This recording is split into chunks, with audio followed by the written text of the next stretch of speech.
What is going on, everyone? This is Eric coming at you from just outside of Hartford, Connecticut, and today we're going to look at the Brett Favre trade, which occurred back on February 11th, 1992.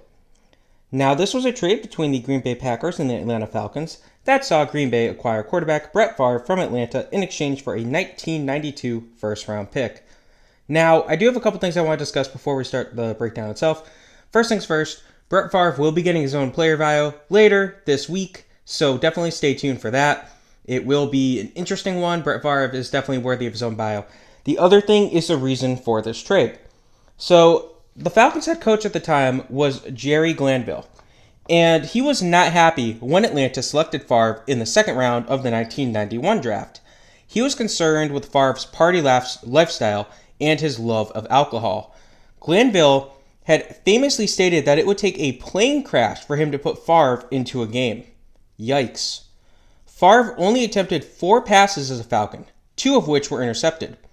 Green Bay's GM liked what he saw in Favre and decided to make a move to get him. This trade almost didn't happen as doctors diagnosed Favre with avascular neurosis, which is a degenerative hip condition that effectively ended the career of Bo Jackson. The doctors recommended that the physical be failed, but GM Ron Wolf ignored their suggestion. Thus, the trade occurred. So how did this trade work out? We'll start by looking at Green Bay, who got quarterback Brett Favre. So like I said, he will be getting his own player bio later this week, and for this reason, I didn't list as many stats, and I left off a couple of his records, as well as his career statistics. Those will be listed at the end of the player bio. Anyway, now, he would start off his time in Green Bay as a backup, but he gets subbed in during week 2 of the 1992 season. His first pass as a Packer was deflected at the line, and while Favre himself managed to catch it, he was tackled for a loss of 7 yards.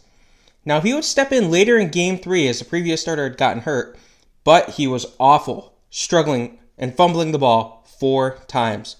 Favre led a comeback, game-winning drive, however. Now, September 20th, 1992 marked his first career start. He would not miss a start for the rest of his tenure in Green Bay. He helped guide Green Bay on a hot streak that left them out of the playoffs, but earned his first Pro Bowl appearance. Now, he would regress slightly in 1993, which included throwing a league-worst 24 interceptions. Now, the team would make the playoffs, and Favre did manage to clean up his game in time, but they fell in the divisional round. He had a strong bounce-back year in 1994 as he would throw for 33 touchdowns to 14 interceptions.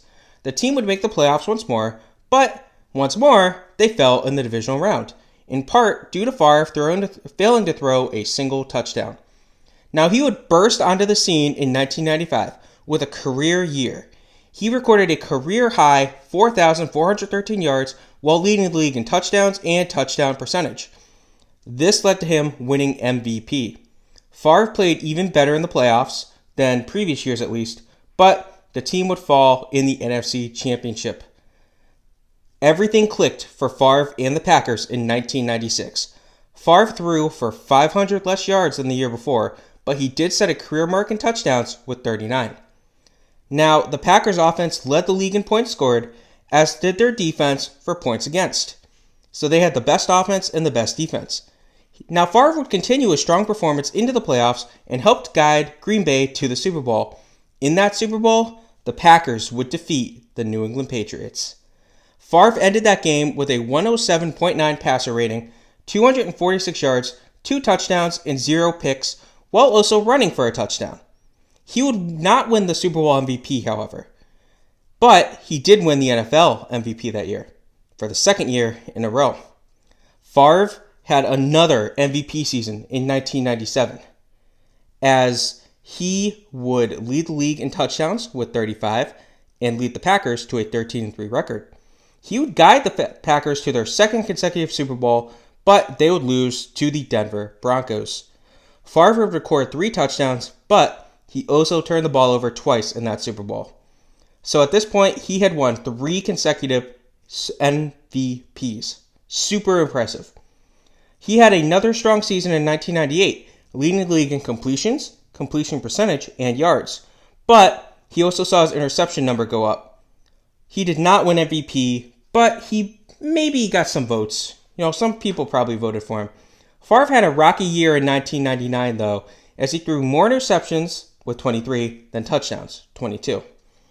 Now, he slightly rebounded in the 2000 season, but he righted the ship in 2001 as he threw 32 touchdowns to 15 interceptions.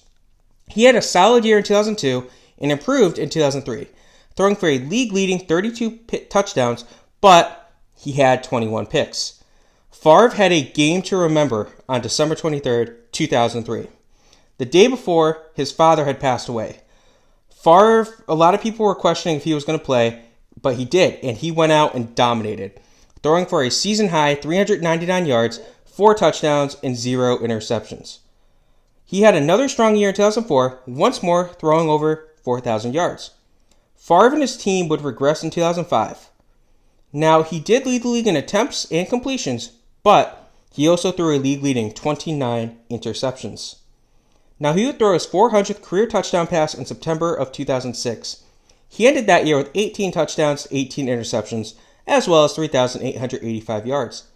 2007 was a record-setting season for Favre, as he set the record for most quarterback wins, which has since been passed by Tom Brady, and he threw his record-setting 421st touchdown on September 30th.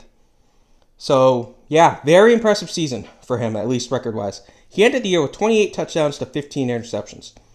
After that season, Favre was uncertain about his future in the NFL. Now, he would retire in March of 2008, but he would return to the team in July of 2008. Now, at this point, Green Bay had Aaron Rodgers. They had him waiting in the wings for a couple years, so they're like, you know what, Favre, we appreciate everything you've done for the franchise, but we're going to trade you. So they did. Now, he was traded to the New York Jets, but before we get to that, we have to discuss some of his accolades. So, of course, Favre was a first-ballot Hall of Famer.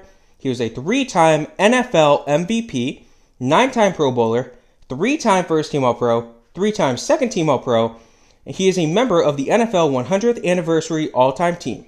The Packers have retired his jersey number of 4, and at the time of his retirement, he had the most touchdowns of all time with 508. Now, the Packers would trade Favre to the Jets in exchange for a 2009 third-round pick. This would become the 83rd pick in the draft, and it would be traded away to the New England Patriots. This trade was discussed in the Michael Orr trade, but it was used to help them trade up to select Clay Matthews. So I'm sure Packers fans are more than happy with that selection. So Green Bay got a Hall of Famer. How did Atlanta do? So Atlanta got the 17th pick in the 1992 draft. They would trade it to the Dallas Cowboys in exchange for 2 picks. The first of which was the 19th pick, which they would use on running back Tony Smith. Now, the team's head coach, Jerry Glanville, who we discussed earlier, had wanted a defensive back, not a running back, and he was unhappy with this selection. Surprise, surprise. This influenced his coaching style and decisions. Now, Smith would record 87 carries for 329 yards with a pair of touchdowns as a rookie. By 1993, Glanville worked Smith out of the offensive game plan. Smith still returned kicks and punts, but he didn't do anything on offense. He would return 70 kicks for 1,203 yards and a touchdown. In 1994, he was only active for 4 games, and then he would walk after the season. Glanville is something. Now, Atlanta also got the 104th pick in the 1992 draft. They would use that to select another Smith, this time cornerback Frankie Smith. And Frankie Smith did not play for the Falcons. Now, we still have 2 teams to discuss. We'll start by looking at the New York Jets. And the Jets got quarterback Brett Favre. Now, Favre was their starting quarterback in 2008, and he started off that year strong. He had a 6-touchdown performance in Week 6 of that year. But after Week 11, he would struggle mightily. After the season, he revealed that he had been playing through his shoulder injury, and he ended the year with 22 touchdowns to 22 interceptions. Now, he ends up announcing his retirement for the 2nd time after that season. But he came back. And the Jets just said, you know what, we're not dealing with this, so they would release him. He would obviously go on to Minnesota, but for New York, he was a 1-time Pro Bowler, as people kind of thought this is his last year for real. And he was actually playing up to the part before Week 11. The last team we have to look at is the Dallas Cowboys. So Dallas got a pair of picks in exchange for a pair of picks, the first of which is the 17th pick in the 1992 draft. This was used to select cornerback Kevin Smith. Now, Kevin Smith started his rookie season as a backup before turning into a stud starter. He ended his rookie year with a pair of picks and 31 tackles. He would take over the starting role in 1993, and he just ran with a job from there. He would record a career-high 6 interceptions, one of which was returned for a touchdown, along with 90 tackles and 18 passes defended. Now, in 1994, he would record a pair of picks, 62 tackles, and 15 passes defended. Now, 1995 was a bit of a lost season as he would tear his ACL in week 1 of the season, but he bounced back with a strong season in 96, recording 5 picks, 51 tackles, and 14 passes defended. He was just great. In 97, he would record 54 tackles, 19 passes defended, and a single interception.